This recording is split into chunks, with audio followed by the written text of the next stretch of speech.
റസൂലുള്ളാഹി സ്വല്ലല്ലാഹു അലൈഹി വസല്ലമ തങ്ങളുടെ കാലത്ത് തങ്ങൾ പള്ളിയിലിരുന്ന് സദസ്സിനോട് തഅലീം ചെയ്യുന്നു. ആ സദസ്സിലേക്ക് ഒരു ദൂതൻ കടന്നു വന്നു. എന്നിട്ട് പറഞ്ഞു, എന്നെ സൈനബ് അയച്ചതാണ് റളിയല്ലാഹു അൻഹ. സൈനബ് എന്ന് പറഞ്ഞാൽ വേറെ ആരുമല്ല, അവിടുത്തെ പ്രിയപ്പെട്ട പുത്രിയാണ്, റസൂലുള്ളാഹിന്റെ പ്രിയപ്പെട്ട പുത്രി.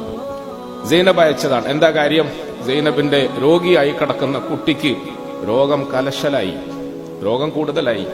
ആ കുഞ്ഞ് മരണവേദന പോലെ വേദനിച്ച് പടയുന്നു. അതുകൊണ്ട് തങ്ങളോടൊന്ന് വീട്ടിലേക്ക് വരാൻ പറഞ്ഞു. പ്രിയപ്പെട്ടവരെ, നമ്മൾ മനസ്സിലാക്കണം, മുഹമ്മദ് മുസ്തഫ സല്ലല്ലാഹു അലൈഹി വസല്ലം ഒരു സൈനബിനെയോ സൈനബിന്റെ പുത്രിയോ മാത്രം പോറ്റി സമൂഹത്തിന്റെ മുമ്പിൽ കുടുംബം പോറ്റിയവരല്ല.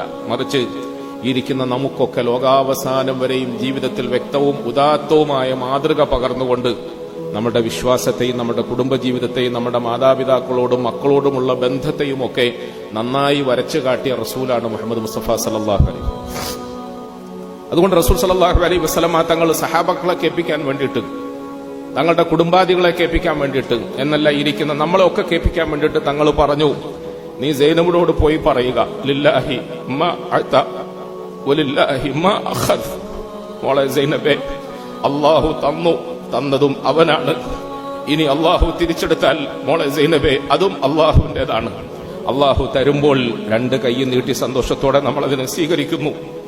ഇനി അള്ളാഹു അതിനെ തിരിച്ചെടുക്കുമ്പോൾ രണ്ട് കൈയും ഉയർത്തിപ്പിടിച്ചുകൊണ്ട് പടച്ചവന്റെ വിധിയിൽ നമ്മൾ സഹിക്കുന്നു. മുഹമ്മദ് മുസ്തഫ സല്ലല്ലാഹു അലൈഹി വസല്ലം എത്ര സുന്ദരമായ പാഠമാണ് ഓരോ ഉമ്മമാരെയും പഠിപ്പിച്ചത്, ഓരോ ഉപ്പമാരെയും പഠിപ്പിച്ചത്, നമ്മളെ പഠിപ്പിച്ചത്.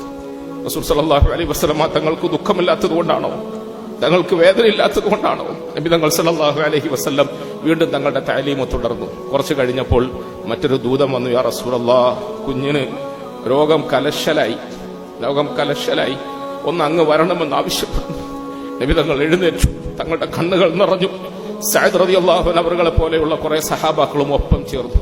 തങ്ങൾ വീട്ടിൽ ചെന്നപ്പോൾ പ്രിയപ്പെട്ട സൈനബിന്റെ പുത്രി വഫാത്തായി, മരണപ്പെട്ടു. നബി തങ്ങൾക്ക് കരച്ചിലടക്കാൻ കഴിഞ്ഞില്ല. തങ്ങളുടെ കണ്ണിൽ നിന്നും ഇങ്ങനെ ധാരധാരയായി കണ്ണുനീരൊഴുകി. നബി തങ്ങൾ സല്ലല്ലാഹു അലൈഹി വസല്ലമ തങ്ങൾ അത് സഹിച്ചു, ക്ഷമിച്ചു, സമൂഹത്തിന് പഠിപ്പിച്ചു കൊടുത്തു. നമ്മൾക്ക് അല്ലാഹു തന്നു, നമ്മളത് വാങ്ങി. നമ്മളിൽ നിന്നും അല്ലാഹു തിരിച്ചെടുത്തു, നമ്മളത് സഹിച്ചു, ക്ഷമിച്ചു. നമുക്ക് പ്രത്യേകിച്ച് ഒരധികാരവും ഇല്ല.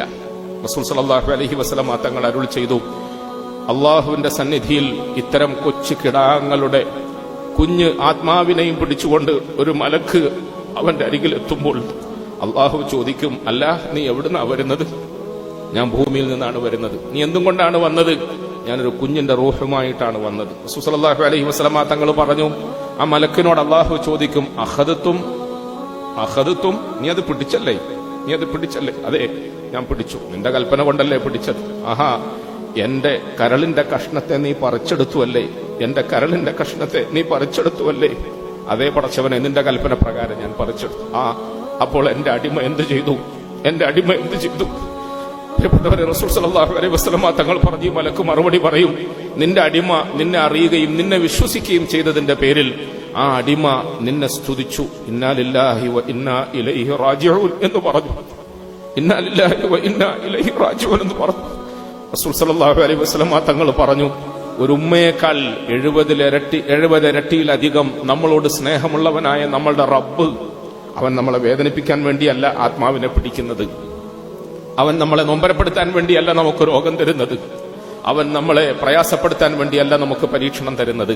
അള്ളാഹു പറയുകയാണ്, ആഹാ, എന്റെ അടിമയുടെ കരളിന്റെ കഷ്ണത്തെ നീ പറിച്ചെടുത്തു അല്ലേ? അതിലവൻ സഹിച്ചു, ക്ഷമിച്ചു. അവൻ ഇന്നാ ലില്ലാഹി വ ഇന്നാ ഇലൈഹി റാജിഊൻ പറഞ്ഞു. എങ്കിൽ അതിന് പകരമായി സ്വർഗത്തിൽ അവന് വേണ്ടി ഒരു ഭവനം നിർമ്മിക്ക്. വസമ്മൂഹാ ബിബൈത്തുൽ ഹംദ്, അതിന് ബൈത്തുൽ ഹംദ് എന്ന് പേര് വെക്ക്. എല്ലാവരും അറിയട്ടെ, ഇത് സ്തുതിച്ചവന് വേണ്ടി അവന്റെ രക്ഷിതാവ് പണിതുയർത്തിയ ഭവനമാണ്, കൊട്ടാരമാണ് എന്ന് റസൂൽ സല്ലല്ലാഹു അലൈഹി വസല്ലം തങ്ങൾ പരിചയപ്പെടുത്തി.